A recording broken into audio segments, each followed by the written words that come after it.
noches y bienvenidos a este cierre de Wall Street. A estas horas, más de uno en el Banco Central Europeo todavía se estará devanando la cabeza. ¿Qué hacemos de cara al 14 de septiembre? Se está complicando todo porque la economía no termina de ir bien, pero la inflación tampoco. Quiero decir, ¿está bajando en Europa la inflación? Sí. ¿Lo está haciendo en Estados Unidos? Sí. Parece que en realidad la Reserva Federal esté echándole una mano a Christine Lagarde y compañía, que Jerome Powell se esté apiadando del Banco Central Europeo, porque allí las cosas ya funcionan. Más allá de que tienen sus particularidades y sus grietas. Pero funciona. En Europa no. En Europa estamos haciendo muchas cosas y nada funciona. ¿Nada? No. Y aquí vamos con el dato de hoy, si me permiten, de la noche. Vamos a mirar gráfico de masa monetaria, M2.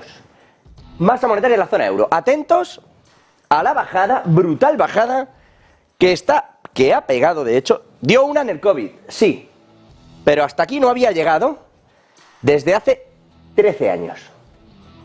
Desde que en su momento, es verdad que cayó, lo ven con la crisis de deuda, etcétera, etcétera, cuando todo el mundo se puso entonces a meterle dinero a la máquina. Hace 13 años que la M2 no está donde está. Y desde luego el ritmo de caídas anual que estamos viendo, esa contraparte, va mucho más allá de esto.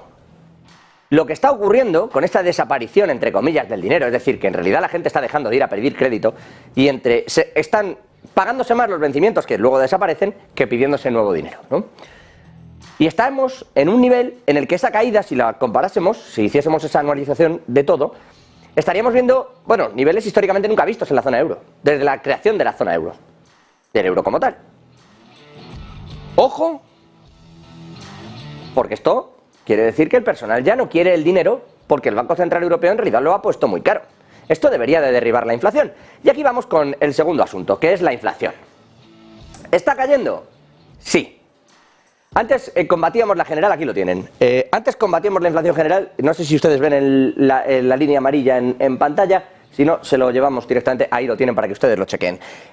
Antes, decía yo, mirábamos la inflación general y no la subyacente, que es esa amarilla que ven por debajo del azul, que es la inflación general. Y decíamos, bueno, la subyacente está bajando, aunque la general no. En realidad la subyacente no es que bajara, se estabilizaba antes, como pueden ver ahí. Ahora ya nada nos consuela. ¿Por qué? Porque decimos, sí, la general baja tanto que está cruzándose con la subyacente. Las previsiones de los economistas en su momento y las previsiones que estamos manejando ahora, todo converge en este puntito de aquí, en el entorno del 5%. Estamos hablando de una Europa donde, aquí lo tienen, perdónenme, estamos hablando de una Europa donde si la inflación va a quedarse aquí y el objetivo del Banco Central Europeo es esa línea de puntos del 2% que están viendo, entonces ¿qué? Porque si ya está repercutiendo todo en la masa monetaria también, si ya está repercutiendo en la concesión de crédito, hoy mismo previsiones de la OCDE, ahora vamos con ello, han dicho también que está cayendo el precio de la vivienda en la mayor parte de países de la OCDE, pero sobre todo en los vinculados a Europa. Si está habiendo ya un movimiento, una traslación de todo lo que está haciendo el Banco Central Europeo, ¿por qué no baja la inflación subyacente? Porque no era, como se venía comentando, un problema del Banco Central Europeo. Y ante esta tesitura se avanza peligrosamente hacia la reunión del 14 de septiembre, hacia la reunión del mes que viene, en la que tienen que decidir y probablemente decidan subir una vez más al menos los tipos de interés. Es decir, intentar apretar un poquito más. Vamos a verlo. La oferta monetaria, les decía yo, hay que tener en cuenta que es una de las principales métricas que vigila el propio Banco Central Europeo para comprobar el impacto que tiene ese endurecimiento de las políticas monetarias que están llevando a cabo. Los préstamos se agotan, los depósitos a corto plazo se están reduciendo, la actividad económica se está desacelerando, y esto lo vamos a ver también en las propias, en los datos que ha dado la OCDE, y es verdad. Entonces, tendrían las presiones que hay sobre los precios, las presiones inflacionarias, tendrían que caer a su vez si todo esto pasa. ¿Está pasando? Bueno, sí y no. Es decir, está pasando con la inflación general, pero no con la subyacente, que viene a ser un problema desde hace meses, y lo hemos comentado aquí en Negocios Televisión en muchas ocasiones. Esto no es solo un problema al que puede hacer frente el Banco Central Europeo. Y no es que lo dijéramos ya nosotros. Es que lo decía, entre otras muchas, Isabel Schnabel, el halcón alemán del Banco Central Europeo, que reconocía que en realidad la inflación subía y bajaba y no tenía mucho que ver con lo que ellos estaban haciendo, sino que tenía que ver más con la energía. Y eso se nota aquí. Que es esa variable que, oye, sube mucho la energía, a aguantarse. Baja mucho, oye, qué bien. Pero no tiene que ver con los tipos. Los tipos ya subían mientras esto pasaba. En esa está el Banco Central Europeo, insisto, con una inflación que, como ven, está donde está. Lo normal, ¿qué será? Que ante este problema, que no lo manejan bien del todo, entre otras muchas, hoy hemos visto declaraciones de Holzmann, otro de los miembros del Banco Central Europeo, hablando precisamente de eso, de que quizá lo mejor sea subir tipos de interés. Pero ya hemos empezado en esta dinámica en la que en lugar de discutir entre ellos en una reunión y luego decirnos, oye, vamos a subir tipos o a bajar tipos, o esto es lo que hay, empiezan a discutirlo públicamente. Yo creo que es verdad que algunos piensan esto otro, y cuando llegan allí, nadie dice nada, y si alguno discrepa, se oculta dentro de los estándares del Banco Central Europeo para que Christine Lagarde dé un mensaje de unanimidad. Esto es lo que viene pasando últimamente. Pero, si nos fijamos, y les decía yo, ¿a qué se debe la inflación? Pues sobre todo a la energía. Vamos a ir con otra noticia que va a hacer que todo se entienda mejor. Noruega. Y van a ver además gráficos. Noruega está agotando los envíos como buenamente puede, y fíjense que han bajado muchísimo los depósitos que tiene para afrontar lo que está por venir. Les hablo de... Ahí tienen las... bueno, aquí tienen todo el gráfico, pero les decía, ahí tienen los cortes que está teniendo Noruega. Les decía, estamos hablando energéticamente del gas natural licuado.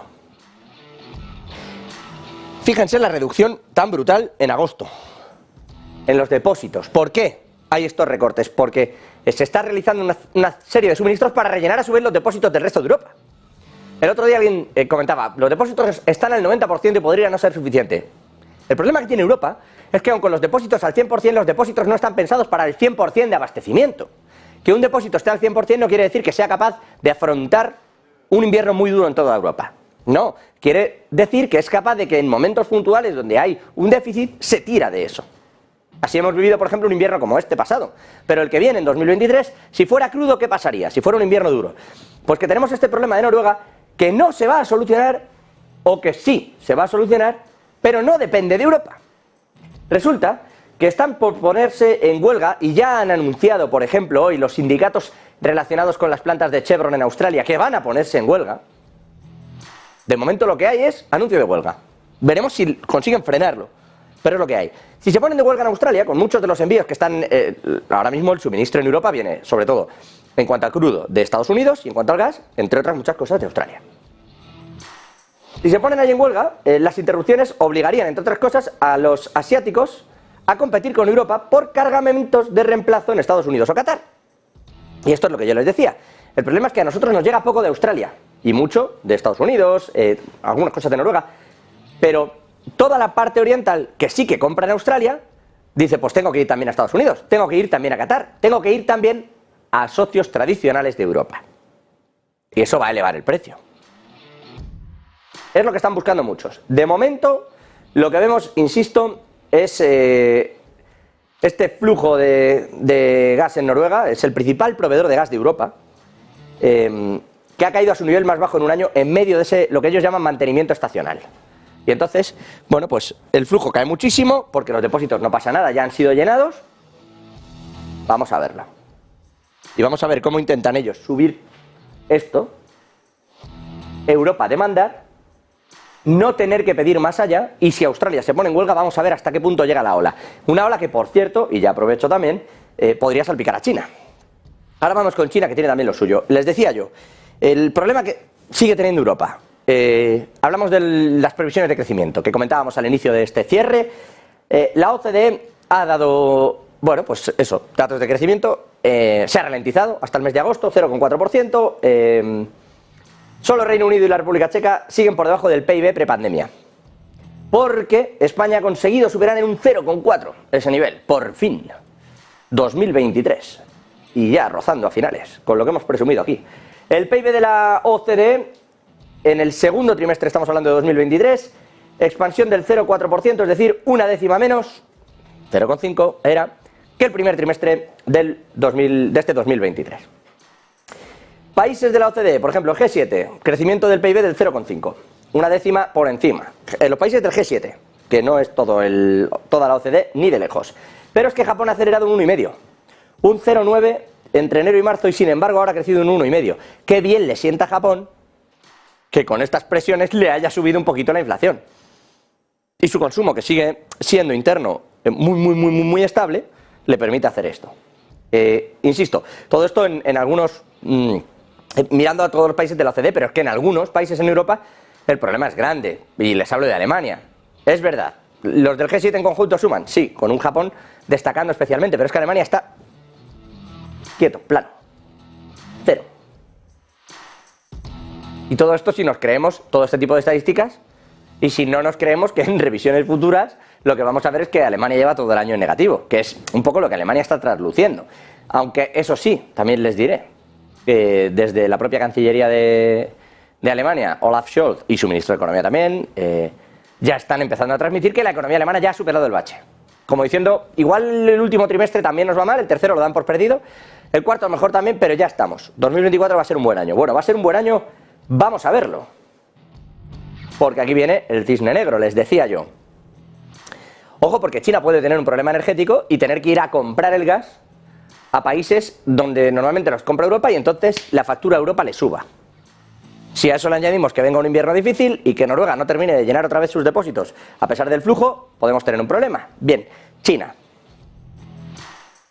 Si se encarece la energía que pretende recibir del exterior, o si se va porque necesita esos otros socios, ¿cómo le viene de bien en realidad eso a la economía china? Quiero decir, hoy hemos visto por ejemplo una apertura en el mercado con subidas de más del 5,5%. Así iniciábamos la madrugada. ¿Por qué? Porque el gobierno de China está intentando explicarle al planeta, aunque ya lo hace de puertas para adentro, es decir, ha cerrado muchísimos de los datos que da hacia afuera, que no tiene un problema real, que no hay una crisis global, sino que efectivamente el sector inmobiliario está reconduciéndose. Bueno, Evergrande sigue suspendida, siguen los pagos de los bonos suspendidos en Estados Unidos, de la mayor inmobiliaria de China. Coventry Garden sigue, bueno, aquí tienen el Hansen, lo que ha pasado. Ven la subida brutal y luego como en realidad ha ido cayendo hasta cerrar. Es verdad, subiendo un 1%, sí, pero es que comparen. Claro, y luego, pum, pum, pum. ¿Por qué? Porque a pesar de esta apertura, donde el gobierno, insisto, está lanzando medidas, está lanzando incluso dinero directamente a empresas estatales que cotizan y está frenando, por ejemplo, la oferta pública inicial de muchas de las empresas que iban a salir a cotizar para tratar de que no se diversifique el volumen y sobre todo de que no termine habiendo un gran movimiento, en particular de ventas. ¿Por qué? Porque lo que se ha producido cuando se ha llegado a este pico en el día de hoy es que mucha gente, muchos inversores internacionales han cogido y han aprovechado para seguir retirando dinero. Estamos ante la mayor retirada de dinero extranjero en China, les hablo de inversores institucionales, fondos de cobertura, etcétera, de la historia. O sea, hay quien sí que piensa que la caída dentro de China es muy fuerte. ¿Por qué no va a ser Lehman Brothers lo que está pasando allí? Primero, por el tipo de exposición que tienen. Segundo, por cómo se conceden los créditos. Y tercero, porque todo esto al final, allí, depende ya del Estado. Ya está el gobierno chino para impedir que esto pase. Por más que haya ciudades, no voy a decir vacías, pero que estén teniendo graves problemas de habitabilidad. Y esto se está reflejando aquí porque muchas de las grandes empresas chinas que estaban vinculadas a la construcción ahora tienen un problema y hay que redefinirlas. Y el consumo interno no termina de dispararse y las exportaciones externas sí están cayendo.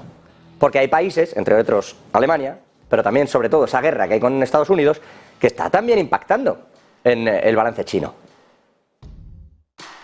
Porque a China lo que le convenía era todo este asunto de la globalización, por más que esté liderando esa especie de bloque frente al bloque estadounidense, esa especie de bloque BRIC.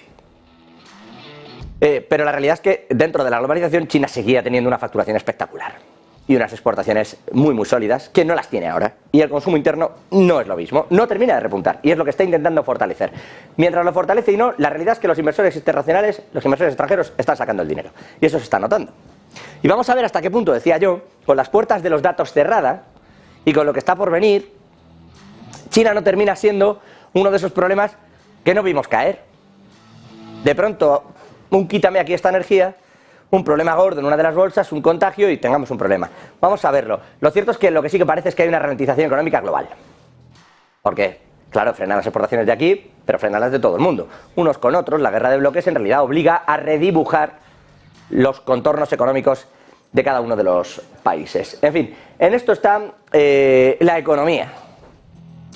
Insisto, en lo geopolítico, y si me permiten, volviendo al viejo continente, volviendo a Europa, dice Charles Michel, el presidente del Consejo Europeo, que de aquí a 2030 Europa tiene que ir pensando en acoger nuevos países. Es decir, que de los 8 que hay en lista, alguno entre, de aquí a 2030. Ucrania evidentemente ha corrido a intentar posicionarse, a hablar de las elecciones en 2024. Esto decía Charles Michel, esto dice el Consejo Europeo. If we want to be credible, let's be clear. If we want to be credible, I believe we must talk about timing. We must talk about our homework and have a suggestion. As we prepare the EU's next strategic agenda, we must set ourselves a clear goal. I believe we must be ready on both sides by 2030 to enlarge. Dice, entre otras muchas cosas, el señor Michel que si los 27 quieren ser unos estados creíbles, esto es en una cumbre en Eslovenia, tienen que estar preparados para una nueva ampliación dentro de los próximos 7 años, de aquí a 2030. Hay que recordar que Ucrania desde junio del pasado año es uno de esos 8 candidatos que hay actualmente para la adhesión a Europa, al viejo continente, y que Charles Michel, bueno, pues abría esa puerta, intentando que efectivamente se sumen nuevos socios. Vamos a verlo, porque hasta ahora en realidad lo que busca Europa, o lo que ha buscado Europa es mantener un status quo muy claro, y los estándares que prefijaba para que se pudiera entrar eran muy elevados, tanto que ha mantenido en las puertas de esas entradas a muchos países durante muchos años.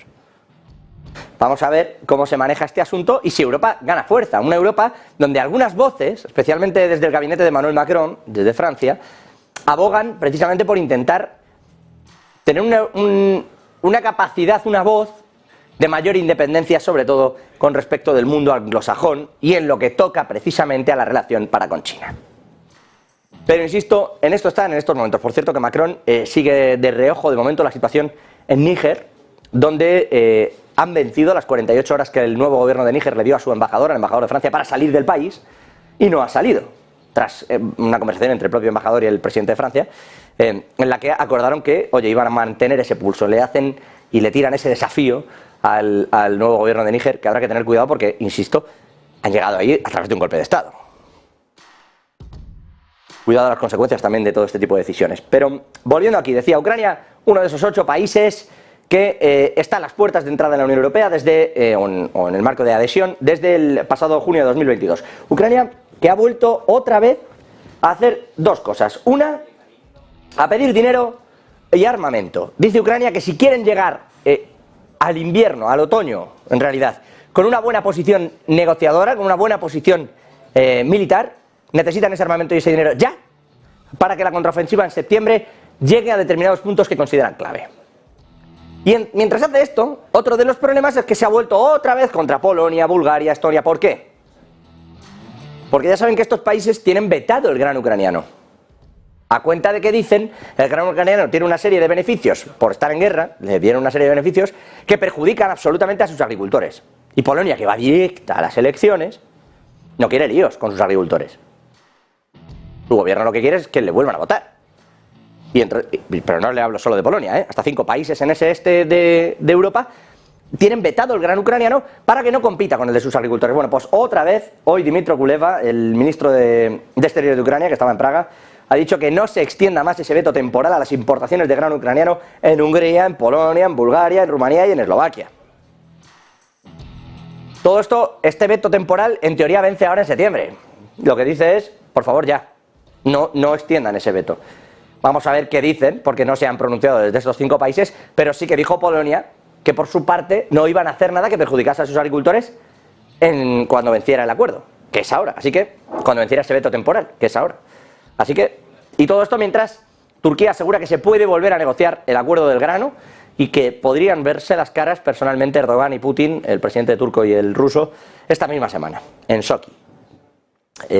Vamos a verlo y vamos a ver si efectivamente sale de allí algún tipo de nuevo acuerdo del grano, porque lo que está claro es que la principal exigencia de Rusia, que es que uno de sus bancos vuelva a tener acceso al sistema SWIFT de pagos, el sistema SWIFT internacional, no va a ocurrir. Así que veamos si se van a dar algún paso o si tiene algún otro tipo de exigencias para Europa que Europa pueda o vaya a cumplir, y si en ese sentido Erdogan sirve ya de interlocutor, un Erdogan con el que desde hace tiempo Vladimir Putin mantiene buena relación, pero unos pasos más atrás de como ha venido siendo durante los últimos años. Por cierto, les mencionaba yo antes, entre otras cosas, también a Estonia. Allí ya saben que la primera ministra sigue muy presionada por los vínculos comerciales que su marido tiene con Rusia, la primera ministra Kaja Kallas. Ya saben que la pasada semana trascendió que su marido posee parte de una empresa que ha seguido comerciando con Rusia durante todo este tiempo, a pesar de que Estonia está pidiendo ayudas extraordinarias para defenderse incluso de la injerencia o lo que ha llamado la propaganda de Rusia allí para desestabilizar al gobierno. Bueno, pues mientras esto ocurre, en realidad el marido de la primera ministra resulta que tiene contactos con Stark Logistics. De hecho, el propio Arno Halik, que así se llama el marido de la primera ministra de Estonia, tiene la cuarta parte de las acciones de esta empresa. De momento, ni comparecer la señora Kallas. Ni comparecer, no ha dado ni explicaciones. Por supuesto, nadie se ha movido del gobierno. Pero esto es otra muestra más, pues como venimos comentando, hoy por ejemplo le han dado una insignia desde Ucrania a Margarita Robles, a la ministra de Defensa de España, cuando desde aquí hemos mandado una serie de tanques que había que reparar antes de poderlos enviar, y cuando España ha sido uno de los principales compradores de crudo ruso a pesar de las sanciones.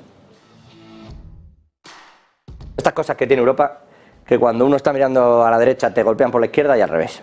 No lo tienes muy claro, pero te dicen lo que tienes que hacer mientras ocurre lo contrario. Pues Estonia, pues ya lo ven. El marido de la primera ministra, con la cuarta parte de una empresa que lleva todo este tiempo comerciando con Rusia, y la primera ministra ha decidido que ni siquiera comparece. Y si me permiten, terminamos este bloque de noticias del día en Estados Unidos. Donald Trump ya tiene fecha para ese juicio por el tema de las elecciones, la posible injerencia sobre las elecciones en 2020. En concreto, Donald Trump tiene juicio en Washington el 4 de marzo de 2024. Cargos federales de conspiración para obstruir las elecciones presidenciales de 2020. La jueza del distrito ha anunciado esa fecha tras escuchar los argumentos, dice, del fiscal especial John Jack Smith, que en su momento había dicho que comenzaran el 2 de enero y al final va a ser el 4 de marzo. Trump en realidad querría y había presentado alegaciones para retrasar el juicio hasta 2026.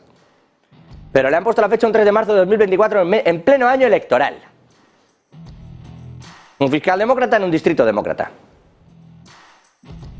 Que no digo yo que Trump vaya a tener razón. Que en absoluto. Pero allí ya en Estados Unidos, en lo que están unos y otros es en... Bueno, pues ya lo saben.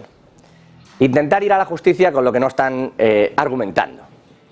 Un Joe Biden que, por cierto, ya hemos sabido que, según las encuestas de AP, consideran los propios demócratas y los estadounidenses que está demasiado mayor para presentarse.